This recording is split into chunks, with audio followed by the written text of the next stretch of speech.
ഗുജറാത്തിലെ രാജ്കോട്ടിൽ സ്ഥിതി ചെയ്യുന്ന ടിആർപി ഗെയിമിംഗ് സോണിൽ ഉണ്ടായ വമ്പൻ തീപിടുത്തം ഇപ്പോൾ രാജ്യത്തെ ഞെട്ടിച്ചിരിക്കുകയാണ്. ഏറ്റവും ഒടുവിലത്തെ റിപ്പോർട്ടുകൾ പറയുന്നത് കുറഞ്ഞത് 20 പേരെങ്കിലും തീപിടുത്തത്തിൽ വെന്തു മരിച്ചിട്ടുണ്ടെന്നാണ്. ഗെയിമിംഗ് സോൺ ആയതിനാൽ തന്നെ ഇതിൽ നിരവധി കുട്ടികളും ഉണ്ടായിരുന്നു. കൂടുതൽ പേർ ഇനിയും മരിച്ചേക്കാമെന്ന റിപ്പോർട്ടുകളും പുറത്തുവരുന്നുണ്ട്. സൗരാഷ്ട്രയിലെ ഏറ്റവും വലിയ ഗെയിമിംഗ് സോൺ എന്നാണ് ടിആർപി ഗെയിമിംഗ് സോണിനെ സ്വയം വിശേഷിപ്പിക്കുന്നത്. സോഷ്യൽ മീഡിയയിൽ ഇവർ വളരെ സജീവമാണ്. നഗരങ്ങളിലും മാളുകളിലും മറ്റുമുള്ള ഗെയിമിംഗ് കേന്ദ്രങ്ങൾ പോലെ രണ്ടാം നിരയിലും മൂന്നാം നിരയിലും വരുന്ന നഗരങ്ങളിലും ഇപ്പോൾ ഗെയിമിംഗ് സോണുകൾ സ്ഥാപിക്കപ്പെടുന്നുണ്ട്. ഗെയിമിംഗ് പാർലറുകളെന്നും മറ്റും പല പേരുകളിൽ ഇവ അറിയപ്പെടുന്നുണ്ട്.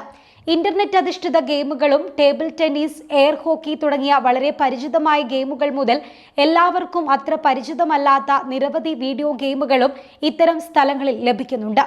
അമിത വേഗതയിലുള്ള ഇന്റർനെറ്റ് സൗകര്യമാണ് ഇത്തരം വ്യവസായങ്ങൾക്ക് ഏറ്റവും ആവശ്യമായി വരുന്നത്. രാജ്യത്ത് അതിവേഗ ഇന്റർനെറ്റിന്റെ ലഭ്യത വ്യാപകമായതോടെ ചെറുനഗരങ്ങളിലും ഗെയിമിംഗ് സോണുകൾ മുളച്ചു പൊന്തുകയാണ്.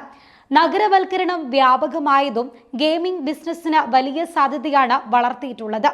ഇൻഡോർ ഗെയിമിംഗ് സോണുകൾ ഇടത്തരം കുടുംബങ്ങൾക്ക് കുട്ടികളുമായി ചെല്ലാൻ കഴിയുന്ന ഒരു മികച്ച വിനോദ കേന്ദ്രമായി ഇതിനോടകം മാറിയിട്ടുണ്ട്. സാങ്കേതികമായി ബന്ധപ്പെട്ട കളികളിലേക്ക് പുതിയ തലമുറയുടെ അഭിരുചി മാറുന്നതും ഒരു കാരണമാണ്. വെർച്വൽ റിയാലിറ്റി ഗെയിമുകൾ, ആർക്കേഡ് ഗെയിമുകൾ, കൺസോൾ ഗെയിമുകൾ തുടങ്ങി പല പ്രായത്തിലുള്ളവർക്ക് പങ്കെടുക്കാവുന്ന ഗെയിമുകൾ വരെ ഇവിടങ്ങളിൽ ലഭ്യമാണ്. ഇവയിൽ സ്പോർട്സ് ഇനങ്ങളും ഉൾപ്പെടുന്നുണ്ട്.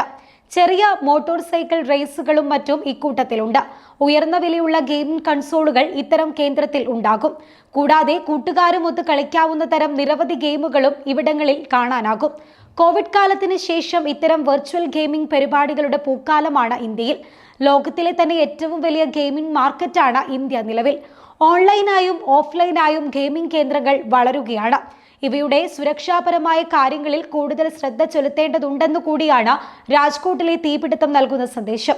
എന്താണ് രാജ്കോട്ടിലെ തീപിടുത്തത്തിന് കാരണമായത് എന്ന് ഇനിയും വ്യക്തമായിട്ടില്ല. യുവരാജ് സിംഗ് സോളങ്കി എന്ന ആളുടേതാണ് ഈ ഗെയിമിംഗ് സോൺ. ഇയാൾക്കെതിരെ ഗുജറാത്ത് പോലീസ് കേസ് ഫയൽ ചെയ്തിട്ടുണ്ടെന്നും അറിയുന്നു. വകുപ്പുകൾ എന്തെല്ലാം എന്നതിൽ ഇനിയും വ്യക്തത വന്നിട്ടില്ല.